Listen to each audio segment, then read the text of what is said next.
باشی و نکته های قبل فایر فایتر شدن رو نمیدونی، پس من اینجام که بهتون میگم چگونه فایر فایتر بشید و از این جاب لذت ببرید. پس تا آخر ویدیو همراه باشید. لایک کامنت ساب فراموش نشه. لطفا کامنت انگلیسی بذارید که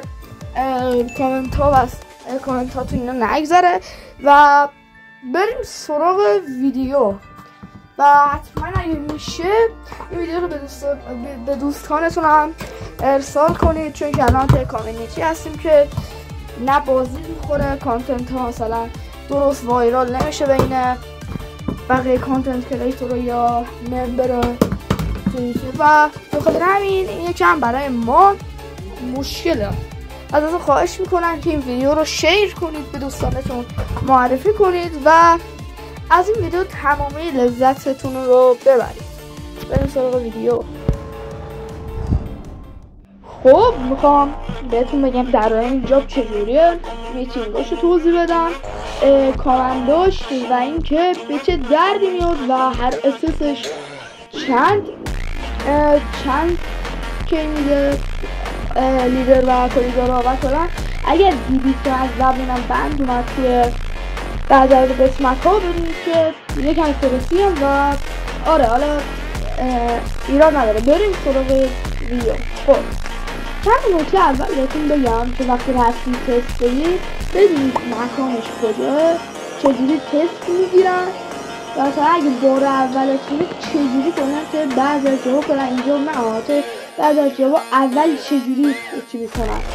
تو همه جواب دو مرحله هستش، یکیش اینه که یه دونه کتاب میذارن جلوتون اونو میخونید، دومین قسمتش هم اینه که وقتی که کتاب خوندید به زمانی وصله. یعنی چی؟ اگه زمانی مثلا یه تایم و زمانی براشون میذارن که کتاب رو بخونید و حفظ کنید و اگر به خوبی حفظ کنید مغزتون به کار بره و به خوبی حفظ کنید میتونید عضو جابا بشید. و بله که همین مثل جاب آتش نشان. حالا ما در مورد جابای دیگه کار نداریم. جاب آتش نشان چجوریه؟ ببینید بخوام اول به صورت خودتون بهتون بگم چجوری جابش اینه که جاب آتش نشان جابیه که همون بهتر بگم کار و شغل آتش نشان شغلیه که باید خیلی بدن قوی داشته باشین و باید فداکار باشین و وجدانی که میخواین مثلا وجدانش رو داشته باشین و دل و جرأت و شجاع باشین. کلا هر نیم ساعت یه بار یک جایی آتیش میگیره و توی صفحه اعلام میشه و به اون مکان و جایی که گفته باید بره. مثلا میزنه فایر آلرت فلان مکان، مثل چی؟ مثلا فایر آلرت گلخانه، پایینش هم یه لوکیشن میزنه که شما از به اون لوکیشنه برید و خودتون رو برسونید. توی بیسینا می‌نویسید که آیا کسی به محل آتش سوزی، یعنی ببینید چت فایر فایتر یا همون چت آتش نشانی رو باز میکنید و داخل اون می‌نویسید آیا کسی به این مکان میاد یا نه. و اگر مثلا توی سرور تنها بودید که میتونید خودتون آتش رو تنها خاموش کنید، مثلا جنازتون مثلا بگید که آیا کسی به این فلان مکان میاد، مثال خودتون میتونید بخونید و بدون دشواری خاموش کنید و بعد مثلا اگه چند نفر بودن باید منتظر بمانید مثلا چند نفر دیگه هم بیان و با هم آتش رو خاموش کنید. اگر تکی آتش رو خاموش کنید احتمالا چند تا خطا بگیرید، ولی اگه خطا بیش از حد باشه وار میگیرید و بالا این کارا وار دارن و ببین چند تا کار بگم مثلا وار میگیرید و این کارا رو نباید انجام بدید. علاوه بر این کارا چند تا کار هست که میتونید، یعنی اگر انجامشون بدید وار میگیرید. مثل چی؟ ریختن کپسول، فحاشی، مصرف الکل، مواد و چیز غیره، فروشگان، بی‌اعتمادی به همکاران، نیامدن به میتینگ، گزارش ندادن و غیره.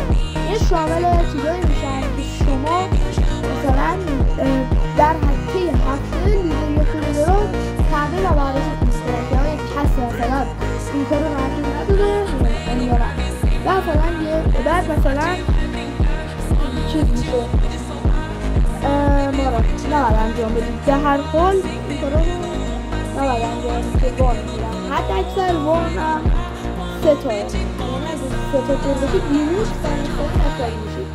وان چیه؟ وان به من خلاصه بگم به معنی خطایی که هر کاری که اصلا انجام میدیم خطا حساب، مثلا بعضی از کارا خطا محسوب میشه که به این میگن وان.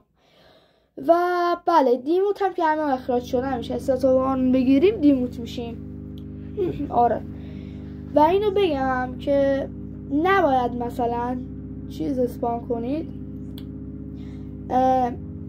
نباید مثلا وقتی که آتیش خاموش کردید با ماشین آتش نشانه مثلا برید دور بزنید، هر کاری، حالا حتی تفریح نه اصلا هیچ کاری نمیتونید، فقط وقتی جای آتیش گرفت میتونید برید و بعض از اوقات هم میتونید به پایگاه فقط با ماشین آتش نشانی برگردید به پایگاه. برگشتتون هم کلا رسیدن فقط با ماشین آتش نشانی میتونید برگردید به پایگاه. و بله این توضیحات خلاصه ای بود که من به شما دادم، امیدوارم که به دردتون خورده باشه و حد اکثر چیزی که خودم تونستم بگم و یاد گرفتم و دیدم رو بتونم به شما درست و به خوبی ارائه بدم. فعلا